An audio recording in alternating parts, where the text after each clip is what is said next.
Hey there, and welcome into the UP Power Podcast with Keegan Cooper and Kevin McNulty. Keegan, football season full swing. Let's start in the high school game because we have our first high school football poll of the season. Heading into week 4 and topping the list, I want to start right there. It's an 11-player Marquette, Menominee, Kingsford, Negaunee, and Iron Mountain. But the team we didn't really expect to be number 1 after 3 weeks of this season, that's Marquette. You saw them play on Saturday, their third straight shutout win, 30-0 over Gaylord. This Sentinels team has something here. Yeah, I think it's well-deserved, too. I mean, 3 weeks into their high school season, they haven't allowed a point yet. Defense doing its job. Offense, obviously, 50 points in the first 2 weeks, 30 against Gaylord on Saturday. So the Marquette Sentinels are playing well and I think coming up with big plays. And I take it back to Saturday's game. Marquette backed up on their own 1-yard line, 3rd and 11 at the end of the first quarter. Ford Richardson throws it up, and Kyler Sager comes down 99 yards to the house. When you make plays like that, you're going to be successful along with, the normal, their run game, the normal pass plays. But when you can pull something like that out of the hat and score off of it, that's pretty impressive.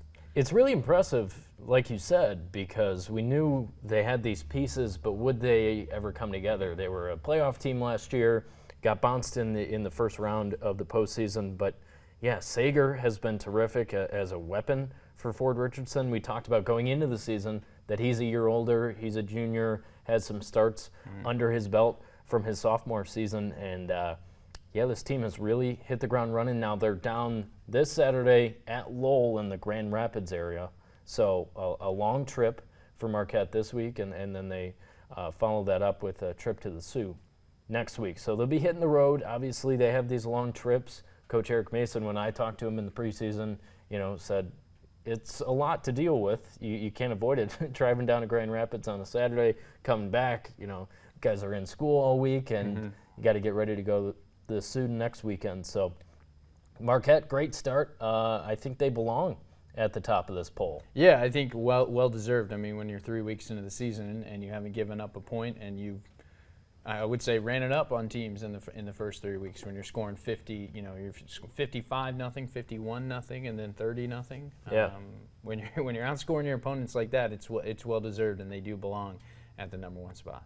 Now, the 3 teams they've played, their combined record 0-9. We'll see when that matters. Obviously, Marquette's going to face tougher teams down the line. Kingsford at the end of their schedule, that'll be a tough one.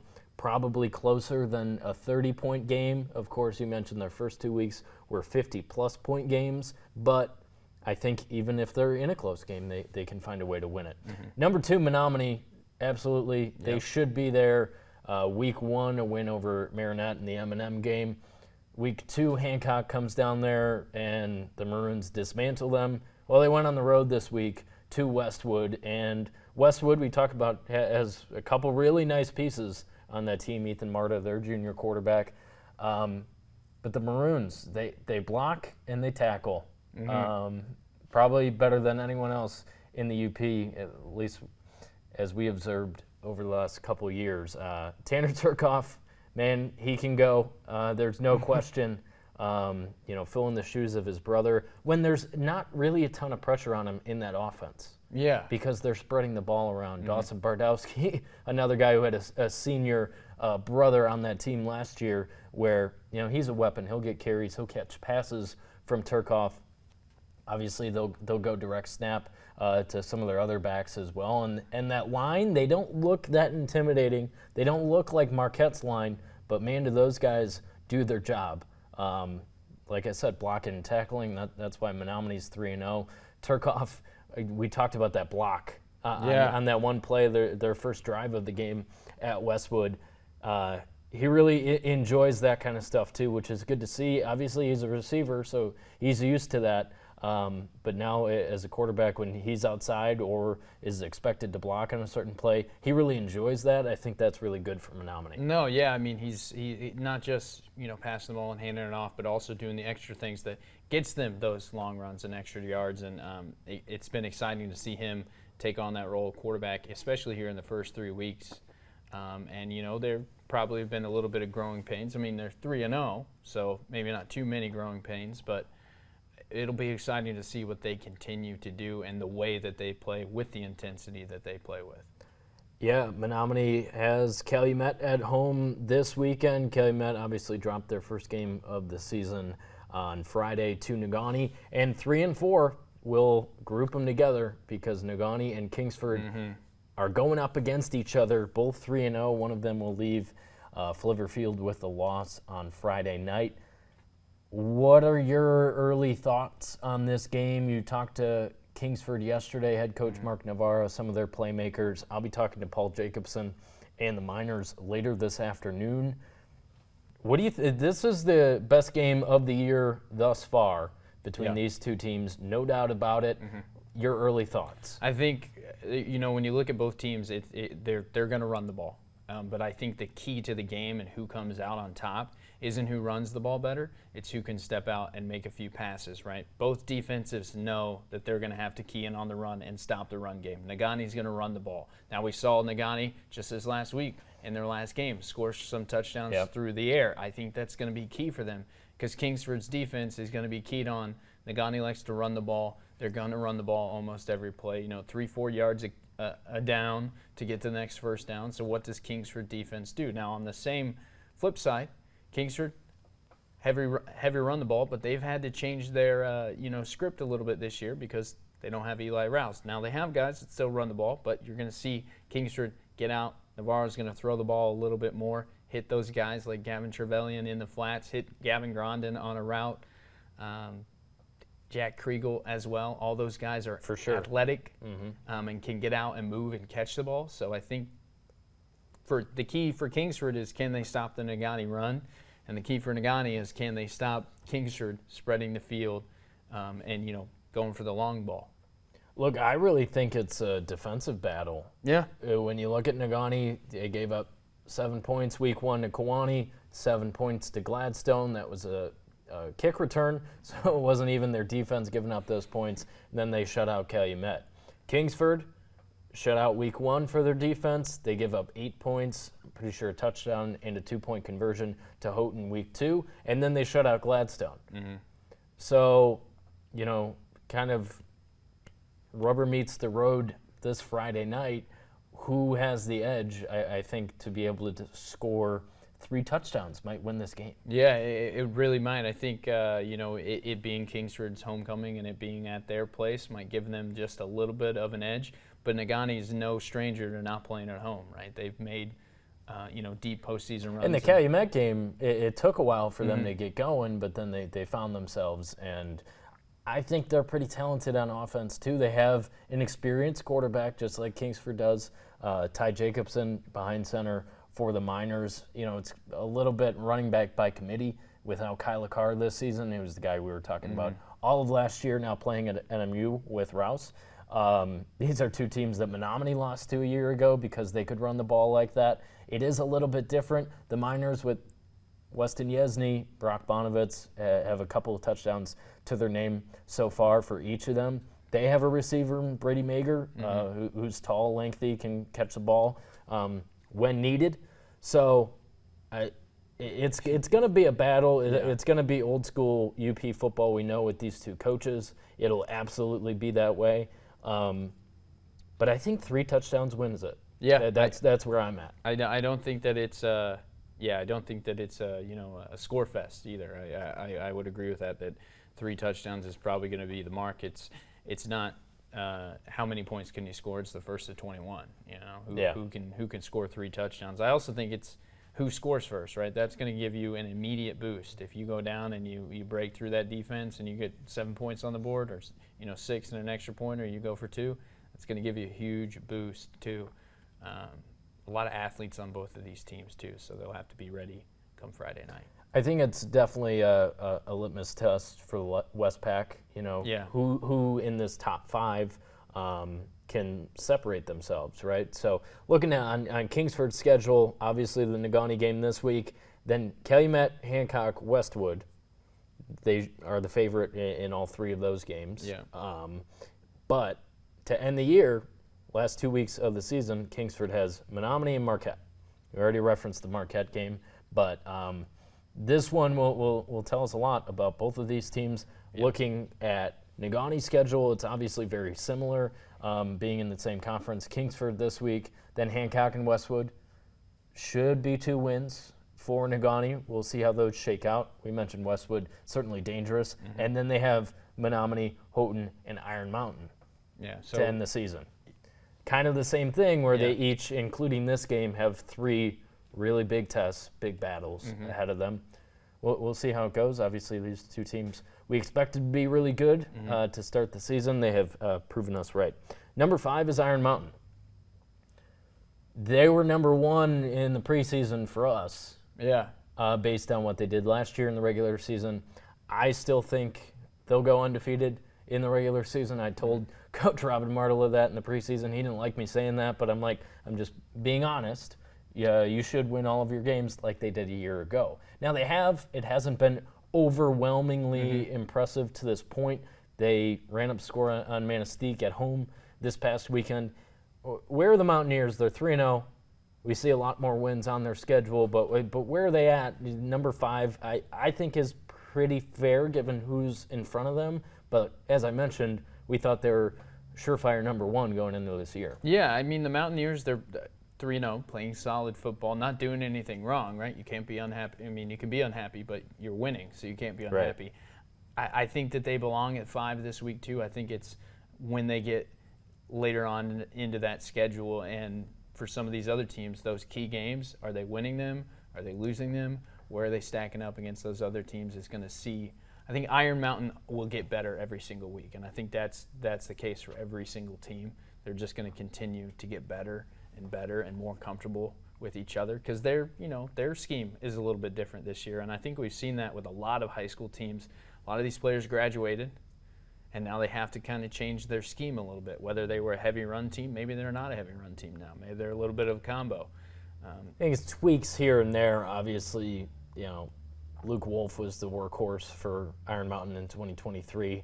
Alex Jane's that guy this year. So there's not a lot of change there. They have the same cue behind center, Ian Martela. So, it looks a little bit different. But like I said, they put 62 up on Manistee. They did give up 25 points, but that is a very safe win at home over the Emeralds. It was week 1 where we were like, at Houghton, maybe didn't quite have their feet under them in the beginning of this season, 26-16. Again, a road win in the Westpac. You'll take that. Houghton's a pretty good team. And then, Bark River, they'll see Bark River again. They beat them 42-6. They'll see Manistee again, in addition to West Iron County, Lance, and Gwinn. And then just kind of like it was last year, they're undefeated going into the Negauni game. I believe Negauni had 1 loss. And they went in there and took care of business against the Miners. Right now, I see that game going a little bit differently. Now, the Mountaineers probably have to show us something over the next 5 weeks to, prove that, they're still better than Negauni. Still, should be looked at as potentially the number 1 team in the UP. Let's go to 8-player in the poll. Forest Park, Pickford, Munising, Ontonagon, Ishpeming in that order on the 8-player poll, all 3-0. Receiving votes at 2-1, Norway. I think that's fair. Let's talk about our game of the week last week. Forest Park and Norway. The Knights, very banged up. Cameron Varda, they were without, correct? Kind of a bummer to see them, stumble into that game. Forest Park, we knew, was really good. They wanted revenge for last year when they lost pretty handily to Norway at their place, and they got it. Forest Park deserves to be the number 1 team, in my opinion. I mean, Forest Park came in, and when you're going up against a banged up team, it doesn't matter. They're your rival. They got you last year. You're going to come in and take care of business. The Giuliani brothers were dynamic in that game, finding each other. Grayson Sundell, also another dynamic guy that just, they put it to him. And I think it was a, hey, we're here and we want this one a little bit more. Norway, they're going to bounce back. They're going to get healthy. They'll change your scheme a little bit. But when you don't have all your guys and you're in a rivalry game, I think they kind of somewhat knew after that first half that it's like, hey, this isn't our week. Forest Park, Kevin Giuliani playing tight end You look at him, and you don't necessarily think he'd be a tight end. Like, wow, he looks like a great tackle. Yeah. But in 8-player, he's out there catching passes, and he can move. Yeah. Reminds me a little bit of Gabe Popko at Lake Linden last year, where Danny Marquette could always rely on him. Just a big body out here where a lot of 8-player teams cannot match up with that. I think Kevin Giuliani is that absolutely. For the Trojans, he's a big reason why they're 3-0. Obviously, chemistry with his brother throwing him the ball. The Trojans, I'm buying stock in Forest Park as well, and not selling stock in Norway either. 2-1 record. They deserved to receive votes this week. Pickford is a team we haven't seen, but a team we're keeping an eye on, and we'll lump them in with the number 5 team in the 8-player poll, Ishpeming, 3-0, 2-0 plus a forfeit, so 3-0. They deserve it. I think they would have won that game. Yeah. Regardless, so they take on each other this week. What a great thing that Pickford had an open spot in their schedule for Ishpeming to squeeze in there. As we've talked about, Ishpeming made the move to 8-player this spring, so putting a schedule together was very difficult for the Hematites, but we have that matchup. I do wish it was in Ishpeming. It's in Pickford, unfortunately, but these two teams, and Ishpeming I got to look at in the preseason. I haven't been able to see them during game action, but again, a team that went 6-3 in 11-man last year. Caden Luma, their senior quarterback, we know he's a great athlete. Yeah. I like the Hematites, but Pickford, you look at their record and you're like, oh, that's a tough team to beat. Yeah, I mean, Pickford's putting points on the board, and they have some great athletes out there that are, they want to get back to the postseason. They want to get and make a deeper run. I point out, when they played Carnegie and they put up 68 points, they're going to score a lot, and so it's going to be, can Ishpeming keep up? They have through 3 weeks. Obviously, they caught our attention week 1. They beat North Central 40-12. Yeah. So put up 40 on North Central, come back 61-6. They beat Brimley 68-0. They beat Kearney. Yeah. So really good team. Obviously, I think Ishpeming's the best team they've played so far. How strange in the 8-player poll. No North Central. They are 2-1 now, I believe, after that loss to Pickford. Yes, they are. They beat St. Ignace handily and Stevenson the same. So North Central's still hanging around there, but that week 1 loss to Pickford's no good. Yeah. I think this is going to be a great game. We're not going to get out there, but we'll be keeping an eye on the score because Ishpeming, I think, has a lot to prove. Can they be, one of the best teams in 8-player, compete for an 8-player state championship this year? Yeah, no, can they do it? And we're going to find out. Yeah, I mean, it'll be exciting to see what they can do.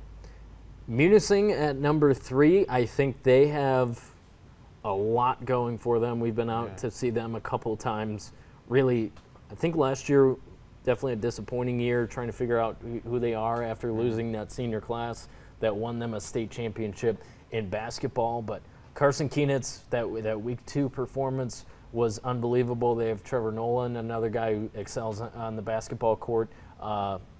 I'm really impressed by Munising. They earned number 3 in the poll. They did, Carson at quarterback and Trevor Nolan also there. I mean, they just had that flea flicker play that they threw for a touchdown. Jack Dussault out there catching passes from both of those guys. Munising using their speed and athleticism this year, I think, has been a big advantage for them, and landing at number 3 this week, I think, is kind of right where they should be here at this point in the season. They've been very, very consistent through 3 weeks. 48-14, they beat Ironwood. Lake Linden, we think, down a little bit from last year, but still a tough opponent. At home, the Mustangs take care of them 48-22, and then Bessemer, 38-18. So a 20-point win there. They took care of business, turned the ball over, or took the ball away, I should say. So Munising looks really good, and then number 4, a team we haven't seen yet, Ontonagon, but they're 3-0 as well, looking pretty good. So we'll keep an eye on the poll as we move forward. About to enter week 4, and we really got into our game of the week matchup this week. Any marquee matchups for Friday that we missed. Westwood at Houghton. That should be a good one. That should be a good matchup, I think yeah. a battle of two solid teams. Sault Ste. Marie visits Escanaba. I think that game will tell us a lot about both teams. Escanaba's been a little up and down, but I think they're a pretty good team overall. Fell to Petoskey at home this week. They have the Sioux at home coming up on Friday. And then Bark River Harris at Gwinn. I think same story as Westwood Houghton. Two pretty solid, evenly matched teams. Yep. So we'll see how it goes this Friday night. Catch all the action on Friday Night Fever, of course. Now, let's talk college football. I think we'll start with Michigan Tech. Yeah. And 21-6, but Dan Metlack cracking me up afterwards. Was it the turnovers that really got him? Anyway, Michigan Tech wins by 15 points. Defense only allows 6. Best mark since last November. You know, on paper, I think that's a really solid game. Dan Metlack not pleased afterwards. No. You know, what was your impression of that on Saturday? He's happy with the win, but wasn't pleased with the way Michigan Tech played football in that game. And I think it was the turnovers and probably some of the penalties and things like that. Things that they can avoid, right? And when you get into these games where you're playing a higher level opponent, you can't do those things. And you want to knock off a team like Grand Valley or Ferris State? Yeah, you can't have penalties. You can't have turnovers. It's, kind of, I think the same things that have hurt them before is, you can't do those things. So happy with the win. They score 3 touchdowns. The defense only allows 1. So I think it's a question of, okay, we got to kind of hit the film and why are we taking these penalties? Why are we turning the ball over? What did we miss? Things like that, especially coming up as they start. They're about to start conference play, and it's going to be key to improve that GLIAC mark from a year ago if they want, to possibly see some postseason action here. Yeah, they didn't even have a turnover, so I was completely wrong about that. Yeah, I guess it was the penalties more so that got Metlack post game, but nonetheless, Tech is 2-1, obviously very close to being 3-0. Week 1 at Bemidji, and then week 2, that 4 overtime game flips their way and they get it done in the end. This one a little easier to breathe on the sideline, I'm sure. Now they're at Wisconsin Oshkosh this week to wrap up non-conference play. I expect the Huskies to go get a win before starting GLIAC play, and then kind of a big one. Wayne State at home, a team you should have beat last year. Yeah. So I think things are picking up for the Huskies. They know where they're at the same time. Now the team in Marquette, I don't think we can say the same for. They're 0-3. Not really a shocker. Only lost by 2 touchdowns. Better. This past weekend. Yeah, and better. What did Shane Richardson had to say today? Better, I think, right? And it was. Talking with him and hearing from him, trying to look at yourselves as wins and losses right now. Everybody knows that they haven't won, right? And that's obvious. So did they get better from the week prior? And I would say from week 2 to week 3, they got a little bit better, right? If they're going to be if they're going to be a team that is trying to establish the run, well, I would say that they did that. Right. Even though they didn't win, they established the run in week 3.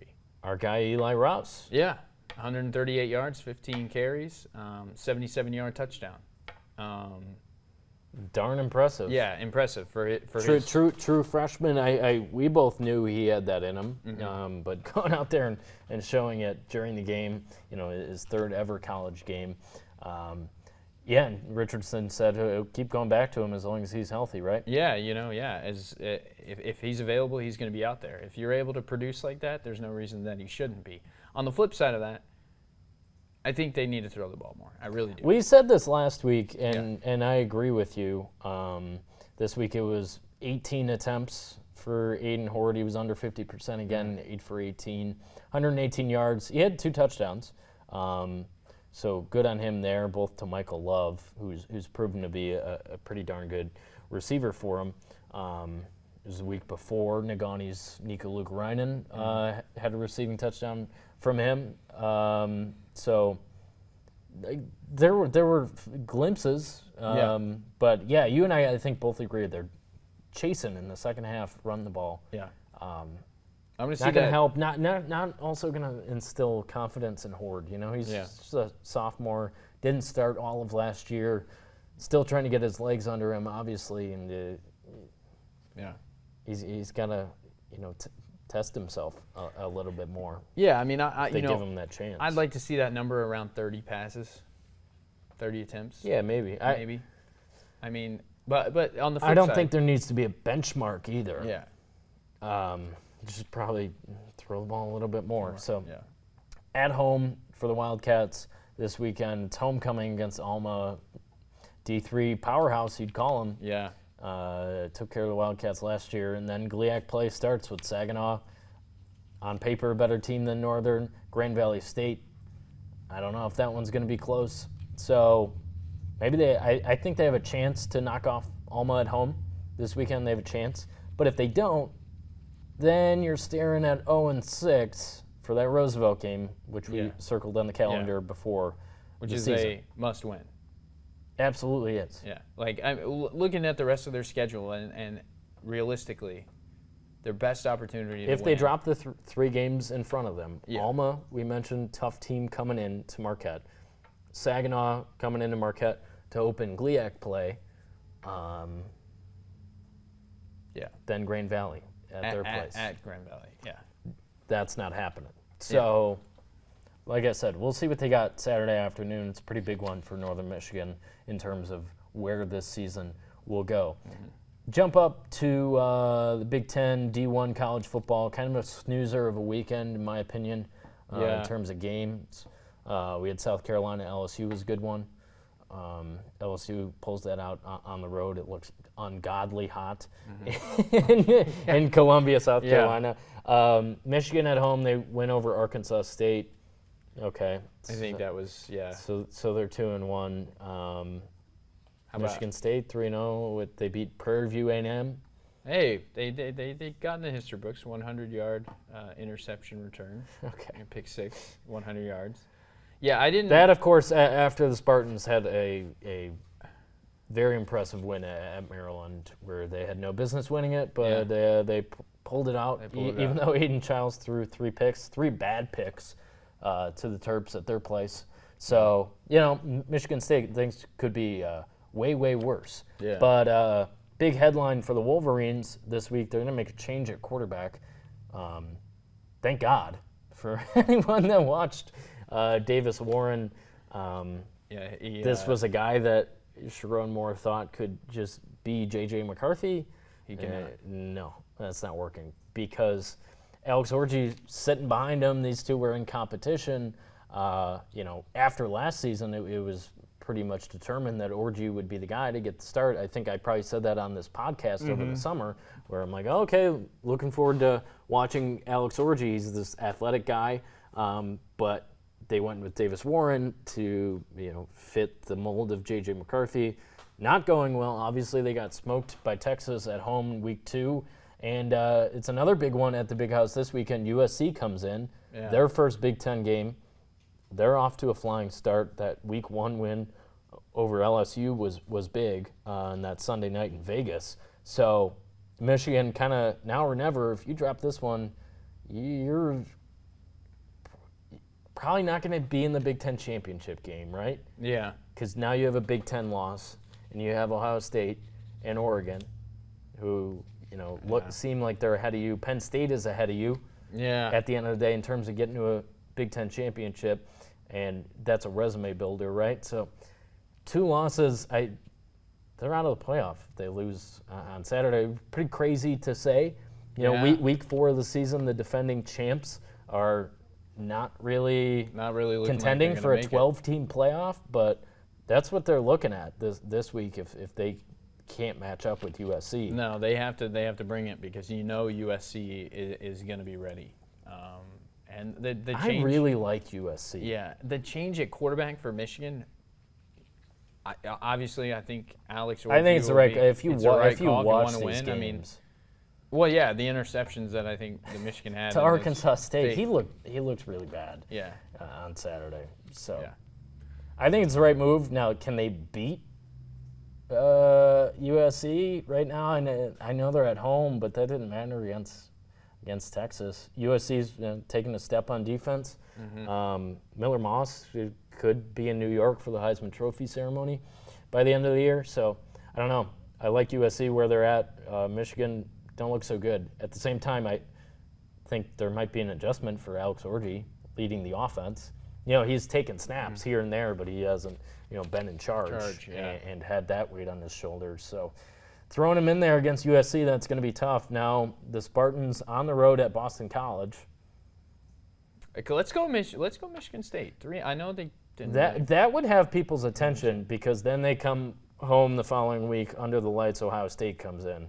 Yeah, and Yikes. that one is, I think, the first. Do I think Michigan State beats Boston College? Yes. We don't know who Boston College is because we were impressed they went and beat Florida State, but everyone beats Florida State now. Yeah, everyone. Sorry, Florida State fans, but everybody beats you. They've already locked in their season win total under. They're over under. I think most everywhere. According to Vegas, was 9.5. They can max win 9 games. True. Is Michigan State? So I don't know if Boston College is good. Yeah. Bill O'Brien, obviously, he kept most of Jeff Hafley's guys. Guy we talk about a lot here now because he's the DC in Green Bay. It could be a good game. It's at Boston College. Like going to Maryland, you're going to go to the East Coast and play in an empty stadium. That worked well for the Spartans in week 2. Yep. So, could we see a 5-0 Michigan State? No, because the 5th win would have to be Ohio State, and they're not. That is not. They're not beating Ohio State. Then Oregon, then Iowa, then Michigan. Yeah. Then Indiana. Yeah. Looks really good. Illinois is ranked. So if they don't win this weekend, and not that I don't like Michigan State, they're just not as talented as any of these teams. Do they beat Michigan? They could. They could beat Michigan. It's in Ann Arbor. I think it'll obviously be closer than the last couple of years. Yeah. Last 2 years. 3 years ago was the Kenneth Walker game when Michigan lost but still got into the playoff. Their first under Jim Harbaugh. But yeah, just one more time, Michigan State's football schedule. At Boston College this weekend, their last non-conference game. Probably a win. Could be a win. I think it's a good game. Yeah. I think it's a good matchup. Ohio State, Oregon, after that. Ohio State, Oregon, Iowa, Michigan, Indiana, Illinois. I think all those teams are better than Michigan State. Could be boom or doom. Yeah. So. And then you have Purdue and Rutgers to close out the year. That stinks. That's a tough schedule. The new Big Ten schedule did not do them any favors. No. Even though they avoid Penn State, coming out of the Big Ten East schedule, but they still had to play Maryland. They won that one by a field goal. Still play Rutgers and Michigan as well, and Indiana. So they still see most of the former Big Ten East, but it looks a little different. Oof. The NFL, briefly, we'll stick on football, and then we'll swing back to some of the college sports. Here in the UP, 1-1 Packers. Get it done. 1-1 Lions. Start with the Packers at home. Just run the ball when you don't have your quarterback against a defense in the Colts at home. Seems susceptible to not being able to handle it. Matt LaFleur, just go do the job. Malik Willis. That was a Packers win, and Jordan Love might not be out that long. So I think a week ago we were like, what's the Packers season like if Jordan Love is out 4 weeks here and they drop a couple of these? Mm-hmm. Well, this weekend I think they should. Indianapolis, obviously not one you consider one of the best teams in the NFL, but they were a 4th down conversion away from the playoffs a year ago. Mm-hmm. They have a young, talented quarterback, but Green Bay took care of business. Yeah, Green Bay comes in and, they kind of grind out that win, right? It wasn't – they've 16-10. Yeah, the Colts made it interesting. Yeah. In the end, they had a chance. Yeah, Colts score a touchdown to make it 16-10 and then have a chance on a Hail Mary, but, the Hail Mary doesn't happen. Well, with Richardson's often. arm. Yeah, it was a little scary. Yeah, that was interesting. But Green Bay – they're going to just have to grind it out until they have Jordan Love back. And Malik Willis right now, hey, first start, 1-0. Whatever. He did the job. Yeah. Move on.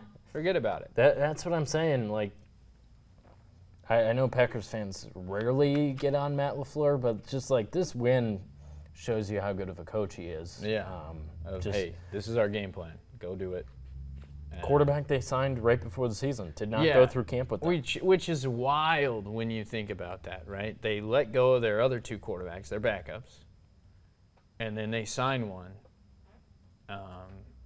That shows, I think, how good of a coach Matt LaFleur is, but also Malik Willis coming in and being able to do the job. Josh Jacobs, good signing. I think if you had Aaron Jones still on the roster, the stat line would look very similar. I think you let Aaron Jones go and sign Josh Jacobs for kind of an even two players that are on par, in my opinion. But Jacobs, 32 carries, 150 yards, average of 4.7, had a 34-yard run. Thank you. Just solid. That's all they needed to do, and then they did it. Willis threw the ball 14 times. Aiden Horde type stuff, but he was 12 for 14. Just everything they needed to do. There was nothing too messy, as opposed to the Colts' second-year quarterback playing in like his fifth or sixth NFL game. Threw the ball 34 times, was 50%, 17 for 34. I mean, the Packers, they'll be fine. Yeah. They're at Tennessee this weekend. Tennessee's defensive line way tougher than Indianapolis, so they're kind of going through the AFC South right now. That'll make it a little bit more difficult, but Jordan Love was questionable for this game on Sunday. I think everyone kind of knew he wasn't going to go. It's kind of too quick of a turnaround. At the same time, Roman Dunze in Chicago had the same injury and was out there Sunday night for the Bears. So Jordan Love could be back. If he's not, I guarantee the Packers try and win the game the same way they did on Sunday at Lambeau. That one in Nashville this Sunday. Now, the Lions, I watched this whole game. And, yeah. It was weird. So 20-16 loss to Tampa Bay at home. Obviously, the team they beat in the divisional round last year, where that was a close game. Lions found a way to win it, like they've done so many times at home over the past couple of years. Yeah. But no scoring in the fourth quarter. I was a little surprised, as I know a lot of Lions fans were, and I don't think they're, going to have Ben Johnson's head on a stick, but they were, in a good spot in Tampa's territory for a lot of that fourth quarter, and they just weren't taking shots to the end zone. Yeah. When the entire time it was a 4-point game, field goal only gets you within one. Feel like two different opportunities. Jared Goff didn't take shots to the end zone. I was puzzled by that. Yeah, and I think that interception maybe rattled him a little bit.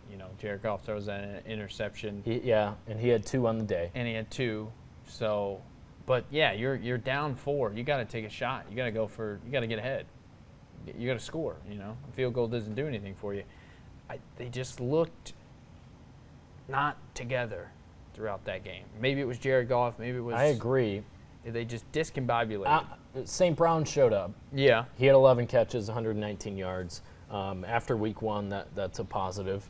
And Jamison Williams was pretty good too, 5 catches, 79 yards. It was just the red zone. Yeah. Where they really ran into trouble. You look at Jared Goff's stat line. He was 34 for 55, 307 yards. 2 picks hurt, but you would think he'd have a touchdown. He did not. Their one touchdown came from David Montgomery running it in, which, of course, he does often.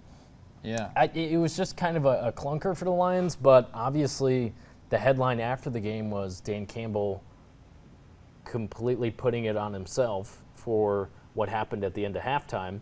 And if you missed that, it was the Lions had the ball, no timeouts, driving down, trying to score, obviously going for the end zone. They're running out of time. Okay, they complete a pass, can't stop the clock unless they spike. So Jared Goff's getting ready to spike. Okay, the field goal unit's on the field already because obviously they were going to come out after the ball was spiked, but there was too much miscommunication. Are we going to spike it, or are we just going to run the field goal unit out without stopping the clock? The clock was between 10 and 20 seconds. Jared Goff takes the snap, spikes it, but the field goal unit's on, too many men, 10-second runoff. The clock had gone below 10 seconds at that point. It was the right move to spike it, but Dan Campbell was probably right to put him on himself because he needs to police the sideline, say he's going to spike it, you guys have to wait.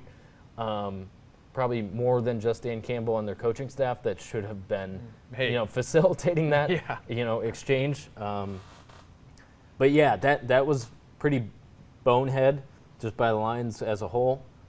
And the game would have been a lot different. They would have been able to tie it with a field goal in the end, which of course they were deep in Bucs territory. Like I mentioned, they would have done that if they had that first half field goal. So that makes sense to me that he took credit for the loss because that really hurt him. No, it did hurt him. I think, too. They would have put in the game in Baker Mayfield's hands, and he was outstanding again. How about that 11-yard run for the tutty? Yeah, he's a tough dude. He is a tough dude. Taking hits. Because Aiden Hutchinson sacked him 5 times. Yeah, Aiden Hutchinson. Can we talk about him for a second? He had a game. He had a game, and he is. How do you feel? Sack a quarterback 5 times, and you're walking out of there with a loss. Yeah, true. I mean, that's pretty rare. That's One true. guy, 5 sacks in a game. It's like going 4 for 4 with 3 home runs and the team loses, you know? Yeah, I also, and you'll have to check the stats for me here, Sam Laporta, I haven't seen him, he hasn't. Week 1 against the Rams, he was around.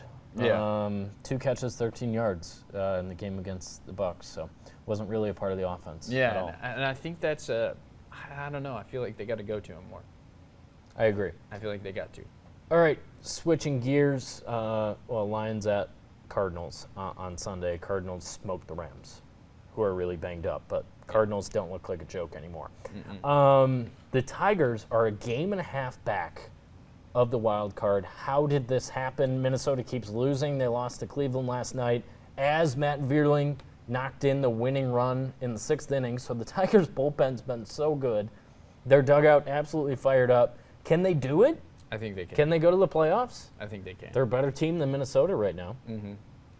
Let's dive into their schedule once again because we are really getting down to the nitty-gritty. Time's running out. We knew time was short on them, but at the same time, you see 1.5 next to the Tigers' name in the wild card standings. That it is crazy to think about.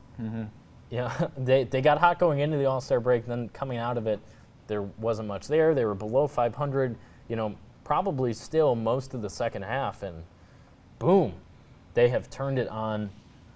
2 wins in a row now. That game over the Royals Monday night was absolutely huge. So their schedule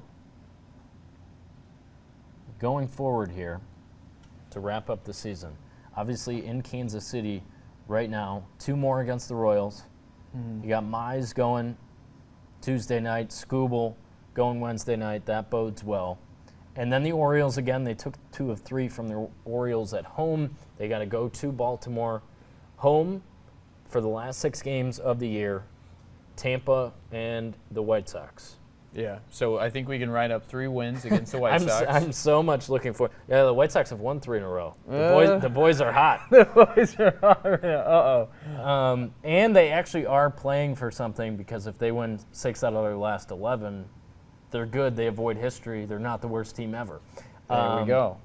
At the same time, I just keep thinking about Jason Benetti in the booth if the Tigers clinch a playoff spot against the White Sox.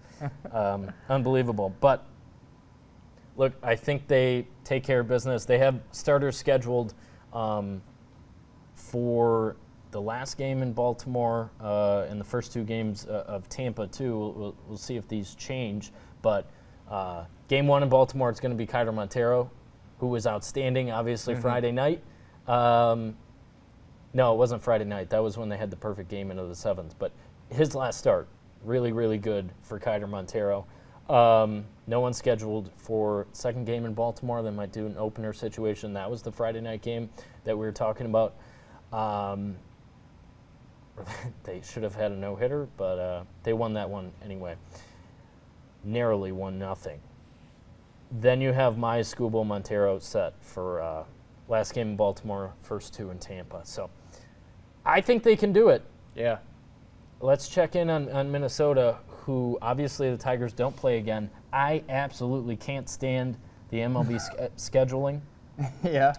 Why was the last time the Tigers played the Twins, a team in their division, July 28th? Anyone? No idea. No idea. It makes no sense. Any Play more takers? division games. Let's check in on the Twins' schedule. They have Cleveland this week. 3 more against the Guardians, looking to lock up the division. Cleveland is, so we'll see. Then they have Boston, Miami, and Baltimore to close out the season. The Orioles haven't been playing good second half baseball. No. Obviously, they're a playoff team. They're still hanging on to hope of winning the AL East. I think that'll go to the Yankees. So, I don't know. Twins haven't been playing good ball. They lost 2 of 3 to Cincinnati, lost Monday night, as I mentioned, to Cleveland. We'll see. We'll see. There's a chance over the last 3-4 series of this season. Make it. We'll see if they can do it. And obviously the Brewers are trying to clinch the NL Central, which they will do very soon. Very, very shortly, yeah, there. I don't know what them. Are we to magic number season, September 17th? We're close. We're close. We're very close. Let's wrap up with what's going on at NMU and Tech besides football. NMU men's soccer, incredible. 3-0-1 to start the season. That one tie, they went down 2-0 to Lewis. Yeah. Boom, boom, scoring a penalty kick, scoring a corner kick, the set pieces, beautiful. Take the draw against that team, a Final Four team, won the region a year ago, and then come out and Alex Fadovich kind of called his shot, and he was right. Wildcats win 3-0. They looked great. Yeah, they looked great, and talking to him after that game on Saturday, it was a complete game. I've watched a lot of their games over the last couple seasons, but it was a full, complete game. Foot on the gas. They score the first one, then they get the second one, and then they get the third one in the last minute of the game. Now, talking with him today, they got to find ways to score earlier. Yeah, put themselves in a position to where that game against Thomas More could have been 0-0 at half. Now, it wasn't. Wildcats get a goal, but if they score early, then I think that it will just bode success for the Wildcats. Also, one thing that I noticed on Saturday is them moving the ball and not feeling so rushed all the time when they make their runs, when they make their pushes towards the goal to have it, making that extra pass. I think if you watch the game on Saturday, Tommaso Lame out there as the captain, directing everything, very vocal leader. He is. I heard it on Thursday for sure in that Lewis game. And Alessandro Chilanga with the 2 goals on Saturday. Yeah, one of them assisted by Tommaso. Get the ball to the Italians. Yeah. Pretty much. Meat comes first. Yeah, but they look great, and they're going to start. How did I just think of that? I got to make that joke to Fada. You do. You got to. I would hope he has seen that movie. I would think Kicking and Screaming with Will Ferrell. I would think one of my favorites. But they're playing great. GLIAC season, conference season is about to begin for them. I think a big test. Yep. Coming up. On the road this weekend. Let's flip over to the women's team because we have a battle coming on Friday. You're going to be there. Yeah. Number 1 team in all the land, Grand Valley State. Yeah. Team you beat out for the GLIAC in the regular season and in the tournament a year ago. Then they were, in your regional when you hosted in Marquette last year, big one to open up the GLIAC season. I love that they put this on the schedule here. Friday afternoon in Marquette. It should be a lot of fun before they have Davenport on Sunday. Yeah. You know what you're going to get, 90 minutes of a battle, and you're going to have to bring all the energy because Northern Michigan women's soccer this year is the team that everybody wants to beat. Mm-hmm. Everybody has a target on you. You know it. You know, talking with Sandoval, they don't feel as much pressure as I think they did last year when they were, winning, because they're aware that every team for 90 minutes, for 2 halves, is going to give them everything they got. Right, because it's, when you tie or beat Northern Michigan, those other teams, they get to celebrate a lot, right? Because you just beat a top dog, right? A little bit different with Grand Valley coming to town because they think they're just as good, if not better, than NMU. So, like I said, that one should be fun. The Wildcats still, I think, looking to find themselves a little bit. It was a 3-0 win. Over Cedarville. They were downstate this weekend, then they drew with Northwood. So we'll see what happens. Tech women's soccer, Northwood took them down 4-1 today, Tuesday afternoon, so that's their first loss. They are now 2-1 on the year, and GLIAC play for them as well. This weekend they get the flip of NMU, so Davenport on Friday, Grand Valley State coming to Houghton. That's a test for Melissa Kuhar, especially coming off this loss now. Yeah. Her first weekend in the GLIAC, you got to play Grand Valley. So. Yeah, and so I think for them, it's you got to take care of Davenport and get a win under your belt in the GLIAC, and then you got to basically bear down for Grand Valley State. Yep. Briefly, let's touch on both volleyball teams before we get out of here. Not a great weekend for either squad. NMU opens up Vanderman Arena with a 3-0 loss to Findlay, a really good team. They were in each of the sets, couldn't come out on top. Yeah. Lost in 4 to Minnesota Duluth, really good team. I think you saw that. They beat Tech too. They swept them. So they fought in that one as well. And then positive way to close out the weekend, win over St. Cloud State in 5 sets on Saturday morning. I think that was a big, nice way to punctuate the weekend that didn't really go your way, but you finished on a strong note. Yeah, and St. Cloud, don't quote me, but number 7 right now in the rankings? Top 10 for sure, yeah. For sure. So, yeah, a way to capitalize the weekend. And I think a lot of pressure on that Findlay game for the Wildcats. A lot. I don't think it was fair, But, I mean, that you had to open the arena at some point. Yeah. So Findlay's a good team. Touching on Tech, they didn't win a set until they still won off of St. Cloud State Saturday afternoon. So after losses to Duluth and Findlay too. So we said this Friday night, these teams both really test themselves. The final weekend of the non-conference before the Midwest crossover later on in October. They both open the GLIAC season this weekend at Parkside and at Purdue Northwest. So we'll keep an eye on them. Obviously, conference play is paramount for both of those teams, trying to recover after kind of a tough weekend with a lot of volleyball against really, really good competition. But thanks so much for joining us here on UP Power. We will be back again next week. We'll keep this going Tuesday afternoons on the live stream and then available to watch on YouTube and listen on Spotify afterwards. So for Keegan, I'm Kevin. Thanks so much for joining us. We'll see you next week.